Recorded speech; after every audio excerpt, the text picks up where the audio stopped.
talk about combat. I wish that I could steal. Last call, but I'm at least like 2 in. Been waiting since you flew in. Been thinking and pursuing. I see light through a new lens. It's shaking, that shit move in. Been thinking you should move in. Let's mate and have a few kids. Motherfucker. Good evening. Aloha. Welcome to Mali Girls White Belt Series. Tonight I have the pleasure of interviewing Tony San Nicholas. How are you doing tonight, Tony? Good to be here. How was class tonight? Outstanding. What did you guys cover? We went over leg drag. Leg drag. That's been kind of a hot technique lately. So it's good you guys are covering some of the, people call it the meta. Like, I didn't even realize it's most effective technique available. That's what people call it, meta. Oh, okay. I've heard that term used. It can mean other things, but as it relates to jiu-jitsu techniques, the meta is what they're calling it, right? All right. Okay, so let's start off with how long have you been training? About 10 years. Okay, 10 years. Did you start over here at UFC? Yes. Okay, 10 years UFC. Okay, so do you mind me asking how old you are? 66. 66 years young. I love it. Finally, I get to interview. You're the second person actually that I interviewed that's actually older than me. So I feel really good that us old guys are still out there on the mats, kicking some butt, right? Okay, so why don't you tell me about why you got started in jiu-jitsu? I got started in jiu-jitsu to bond with my sons. It's really the reason that I started. Was my son Noel was really into jiu-jitsu, and I just thought it might be a way for us to bond as father and son. So Noel started first then? Yes. Okay, and then what color belt? What color belt is Noel? Noel just earned his black belt. Ah, nice. Yeah. Noel trained here probably. How long ago was that, you think? About 3 years ago. 3 years ago? It was when he left.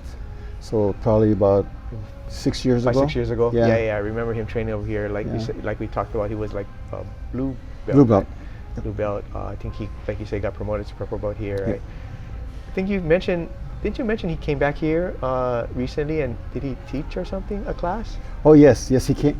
His wife is from here, and so families, both sides of the families are here in Hawaii, so they always try to take a trip back to Hawaii, and when they do, they always come to UFC, and now that Noel's a black belt, Chris offered him to teach classes. Oh, very nice. Yeah.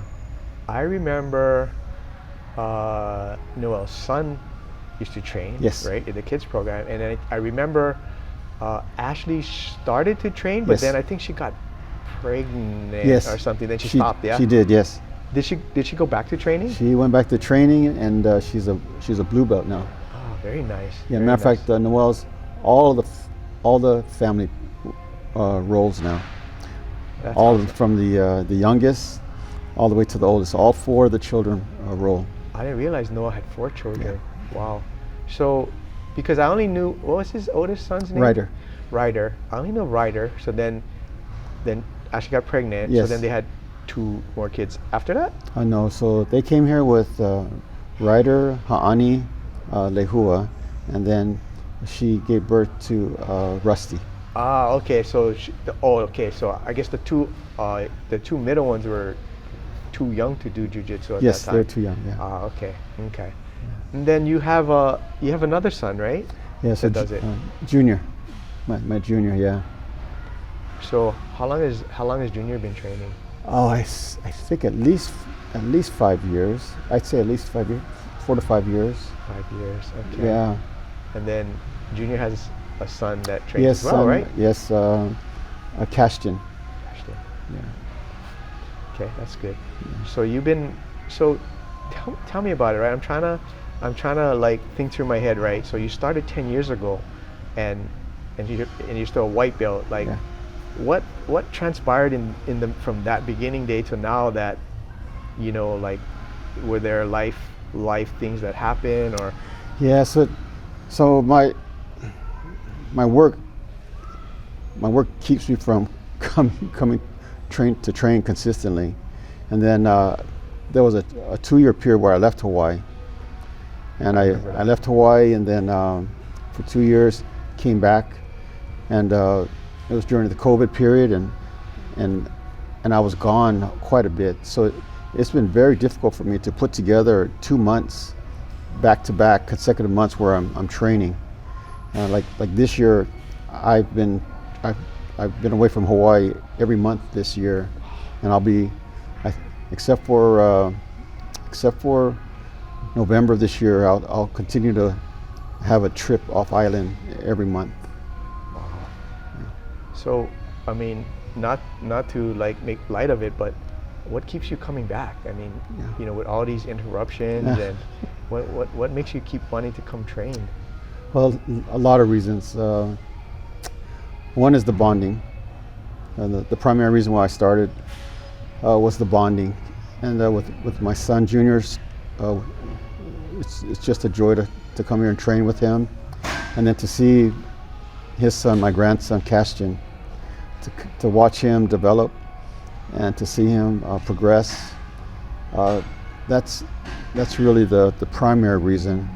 And then the second reason is, for me, it's mental health.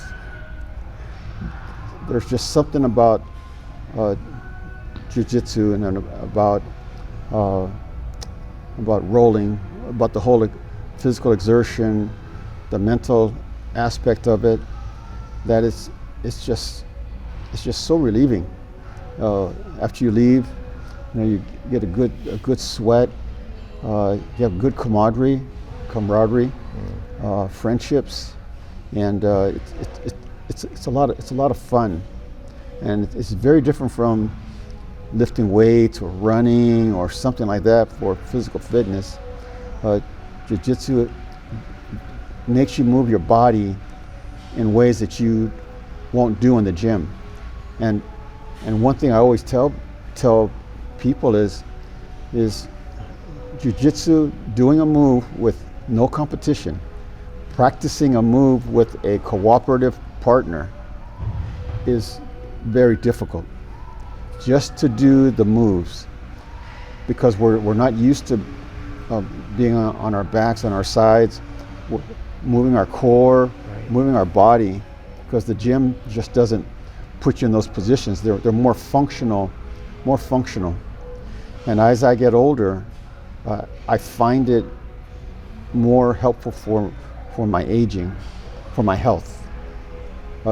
It forces me to stay limber. It forces me to stretch. It forces me to stay in basic condition.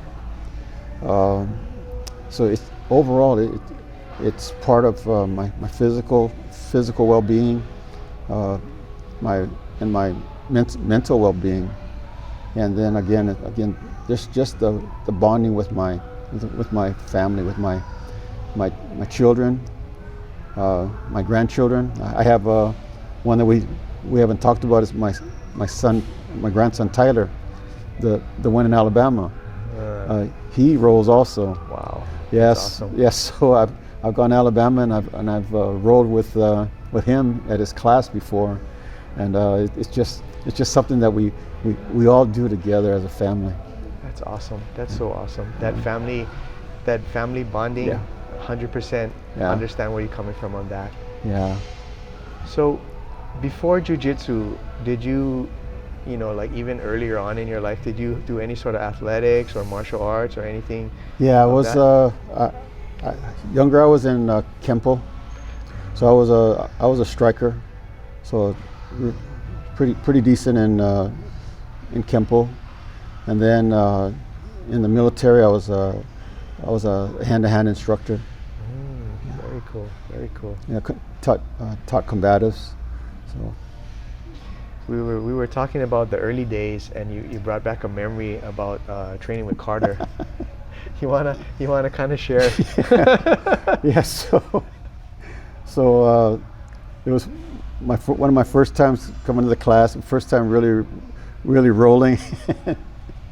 And here I am. I outweighed Carter probably by, I don't know, about 30, 40 pounds at the time. maybe even more, because that was about 10 years ago.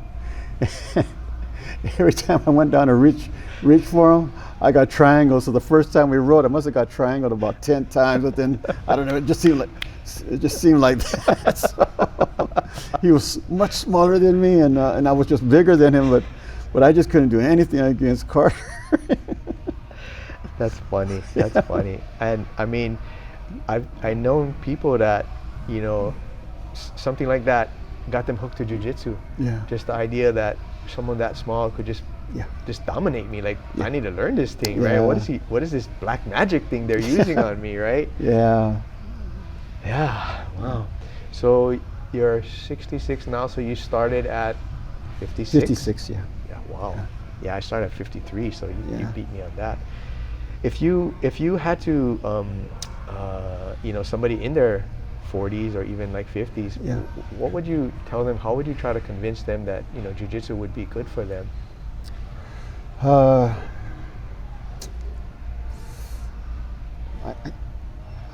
think one thing that, you know, something that you always had taught me is it's not about strength, and it's not about winning all the time. It's about learning, and jiu-jitsu is even though there's a self-defense aspect to it, which is very effective in self-defense, the practice of jiu-jitsu is more than just self-defense. It's learning. It's learning to deal with to control your emotions, control your adrenaline,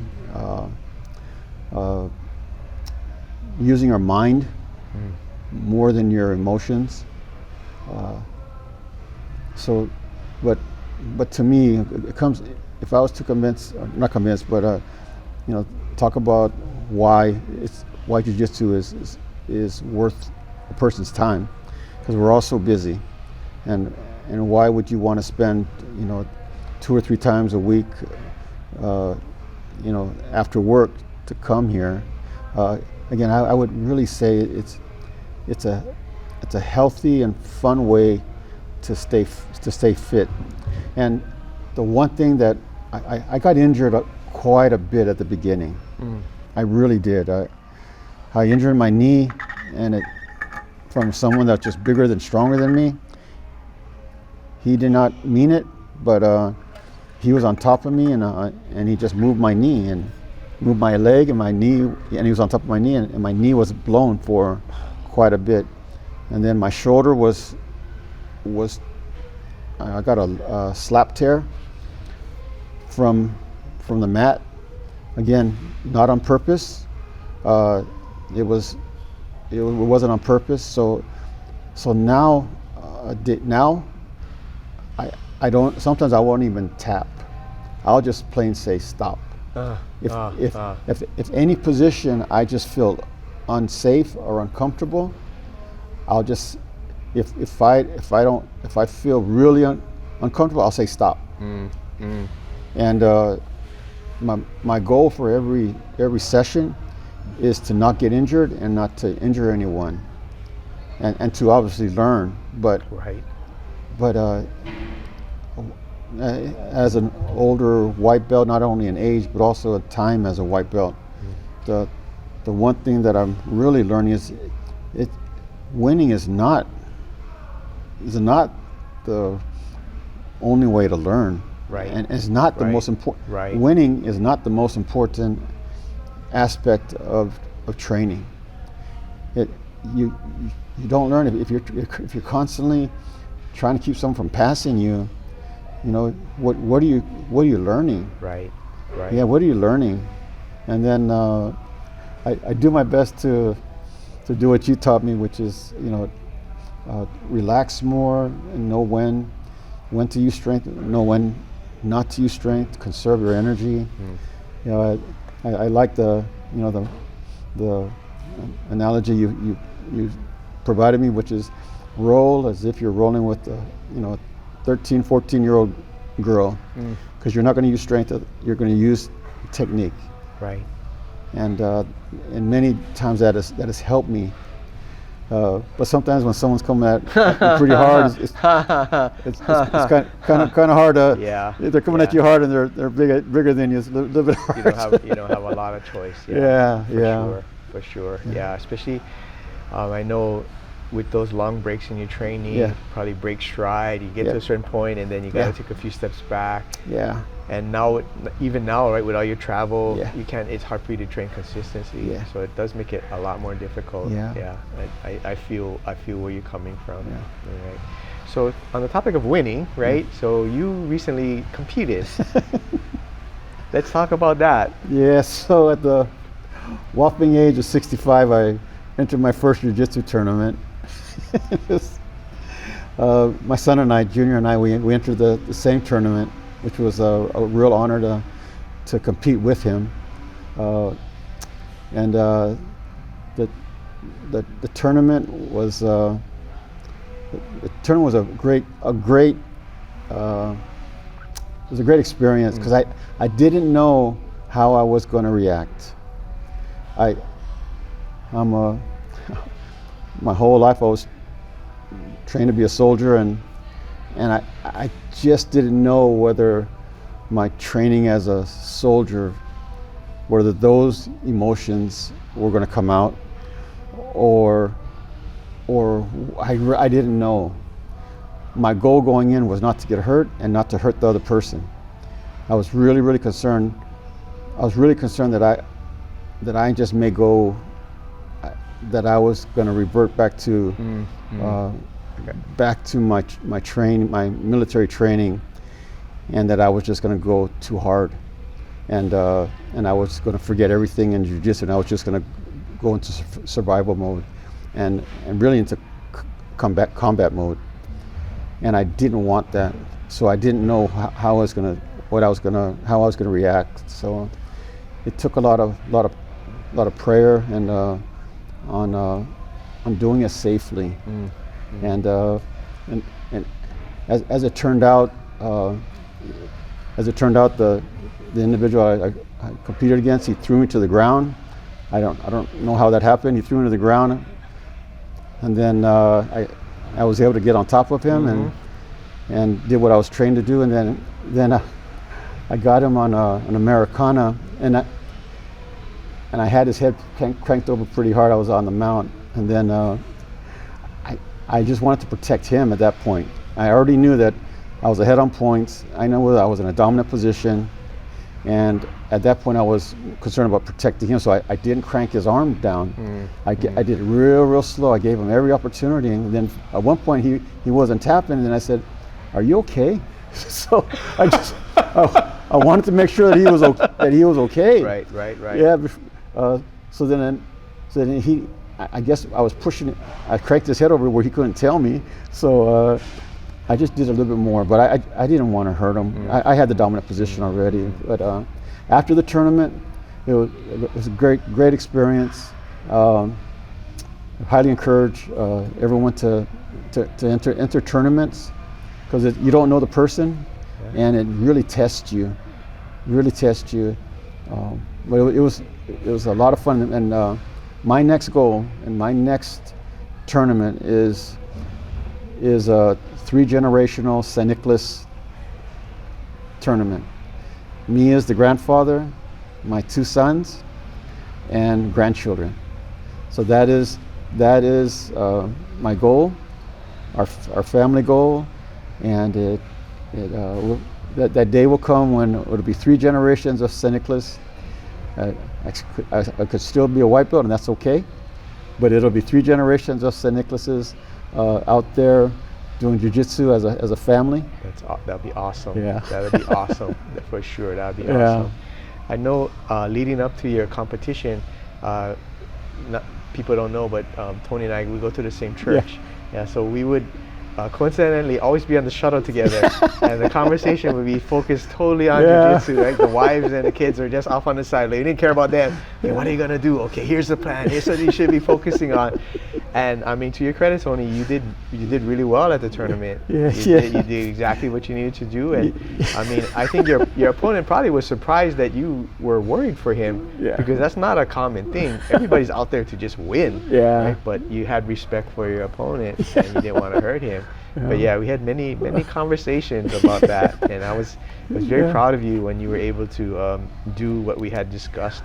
Yeah, absolutely, and I appreciate those. And it's kind of like, oh, we just left church and we don't talk about the sermon. We're talking about jiu-jitsu. So. So we were talking about what happened after your hand got raised and you stepped off the mat. Yes, I want to thank. I really want to thank my wife Emma for always supporting me.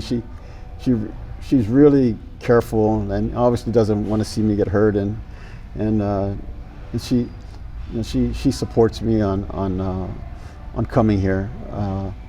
And even though it can be some late nights. I mean, at one point before the tournament, I was training 5 to 6 times a week. I would train here at Waikele, and then I would train in Kailua. When I could. So when I wasn't traveling, I would go to every single class, and getting ready for the tournament. And really appreciate her support. And you got to tell the story, Tony. What happened after you walked up the mat? Come on, man. Oh, Robin, come on, man. Oh, you're pitting me. You got to share it. I know you thanked her. The anger from her is gone already, but we got to share that story.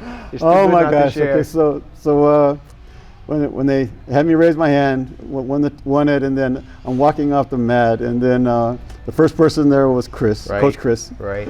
So Coach Chris, congratulates me, and we take a quick picture together, and then the next person that I see was Emma, my beautiful wife, and I looked at her, and then she took out my mouthpiece, and then I said, and then I walked right past her.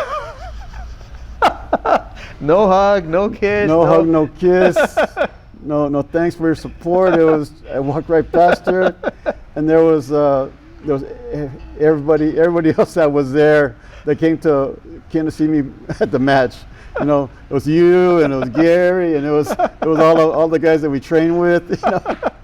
And it was seeing all of them, and seeing all of you guys, and then my wife Emma, I walked right past her, and yes, it was a special day. After expensive bit of jewelry, she probably forgave you, right? Yeah. You were in the doghouse for a few nights, but you got over it, huh? Yeah. I think we're both lucky. Our wives are very supportive of our ventures, and without them, we wouldn't be able to do this thing that we love together. Yeah.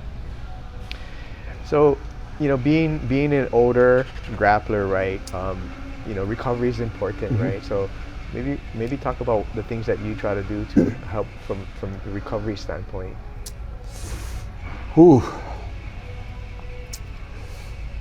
don't have any special processes or things that I do for recovery. Obviously, sleep's important. Sleep is important at our age, for sure. When I feel really, really bad, I'll go to a yoga class with Emma, because yoga class will help out. Nutrition is key. So eating properly, eating healthy, staying hydrated, hydration, and really knowing when you're hurt, and paying attention to those hurts, but don't make those hurts an excuse not to train. Right. Just be careful when you come to train. Yeah. Okay, that's pretty good. I mean, I gotta do I do a massage chair. Yep. I have I do Epsom salt bath. I soak in that. Yeah. I have ice plunge. I try to do everything possible. you probably take vitamins too. I take Yes, a bunch of yes, vitamins yeah. and supplements. Yeah. Yep, yep, So yeah, the body just doesn't work like it did when we were 20 years old anymore. yep, yeah. Stretching and just and doing other physical activities outside of jiu-jitsu. Because the class is the class. Right. The rolling, you get a little bit of exertion out of it. Right. But for physical fitness, I supplement it with other exercises Okay. outside of jiu-jitsu. What do you do? Nothing extravagant, but Right. just basic calisthenics, basic core work, Like body weight exercises. body weight exercises, and then also when I can, at least once or twice a week, I will hit the weights. Ah, okay. Okay. Okay. Yeah. You still, yeah, because I got to the point where it got counterproductive for me to lift weights because my joints started to hurt. It's difficult for me not to increase weight. Yeah. Have you got to the point where you're comfortable, like, okay, this exercise I just do X number of weights and I never increase, or do you still try to increase your weights when you're lifting? It's not so much the increasing the weight; it's the time under resistance. So there's different techniques you can use with weights, where you don't necessarily have to increase the weight, but you will increase the time under resistance. So there's the threes, the threes technique, where you'll do like on a bench press, you can do like three halves low, and then you go up 3 halves high, and then you do 3 The full full, extension. full, and that way you're not using so much heavy weight where you're hurting your joints. So these are ways that older folks can still get the muscle stimulation without hurting their joints. Okay, that's a good And then I do a lot more with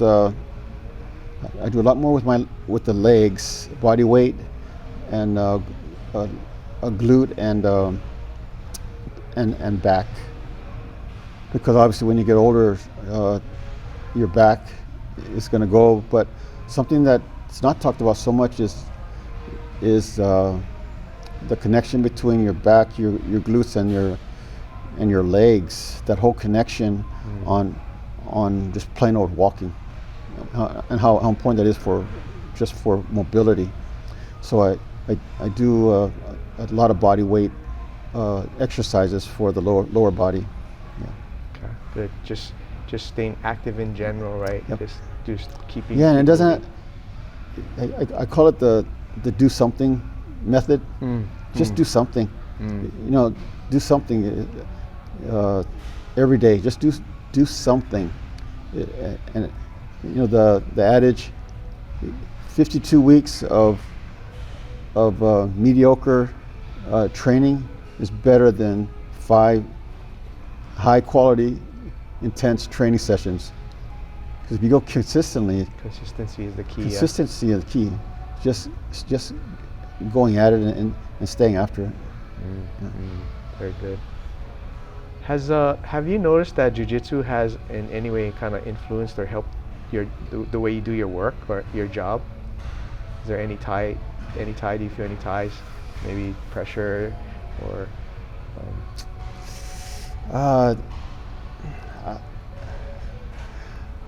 I'll have to say not really. Just the mental aspect of having to come here after a stressful day at work. It relieves a lot of stress, and then you're able to go back to work the next day. I was able, in your mind, I had this success the night before, while other people are at home watching TV. Or you're able to say, gosh, I did something, I learned something. Or, I mean, just in jiu-jitsu, it's not winning it. It's something as simple as gaining a position or not getting tapped. You go against a higher belt, and they normally tap you, like Carter used to tap me, so quickly. Well, this time, instead of him tapping me 10 times, he only tapped me 8 times. You know, so It's you an take that as a win. Yes. Yeah, and just those little encouraging wins. That's awesome. That's awesome. So, do you guys have any tournaments set in mind where the 3 generations are going to line up? Hopefully the big organization will come again next July. Noel is looking to come back here with the entire family, and he's looking to make that his Hawaii trip, and so that would be the 3 generational tournament. So again, important. I keep stressing this on every time we have that. Anybody who can sign up and wants to compete for IBJJF and want to see it keep coming back, sign up for this year's one. I know like you guys are playing next year, but everyone else that can needs to sign up so that they keep coming back. Yeah, because this is the watermark, right? If they don't get enough, they're probably not going to come back. Why would you invest in something that's going to lose money right off the bat, right? So keep stressing to people, enter, sign up. Like I've signed up. I don't know if anyone's going to be in my bracket, but I put my name in there, right? Good. So still about a month away, so hopefully we get more competitors coming in. Yeah, unfortunately I'll be off island for that. Yeah, but again, if another one would be just a junior, me and Caston. That'd be another tournament that maybe we'll be able to do that prior to the. Is Caston? Is he? What is he? Still white? He's a white, and he got his second stripe. And, second stripe, okay. Oh, he's getting better and catching on. And that's good. He's doing real well. And it's good that you can kind of be a role model for him too, right? You and his dad can be role models. He loves it. He absolutely loves it. He sees his dad. He sees me, and we're always coming. That's good because when we were here, he was still kind of small. I think it was still a little bit early for him to kind of catch on, but I'm sure now that he's been in it for a while, he's starting to get better. Yeah. That's awesome. Yeah, awesome. 3 generations. And that leads into when Cashin has his kid. Yeah. He's probably going to do jiu-jitsu too. Yeah. So generational martial art. I really like that. Yeah. I really like that. All right, I think we've covered everything that I can think of. You already gave a shout out to Emma, so we can already say, okay, Emma, you got your shout out. Okay, so if there's anyone else that maybe you want to thank or shout out to here. Yeah. Well, first of all, it's for our Lord and Savior Jesus Christ, Amen. Who just allows us at this age. I mean, our very breath of life comes from Him, and just the ability to come out here and train, and so all honor goes to our Lord and Savior Jesus Christ. Amen. And to my wife Emma for all her support, and to my beautiful family. This is a family affair, and one day we'll have that 3 generational get together and tournament. I'll be there for that. Yes. I will be there for that, Tony. And then all the coaches throughout the years that have guided me and guided our programs, and you and Carter are sorely missed here, and we really miss your teachings and your guidance while you're here. All right, Tony. All right. Thank you. On behalf of Miley Girl Productions and Small Man Jiu-Jitsu, thank you for tuning in. Remember, we can do all things through Christ who strengthens us. We're out.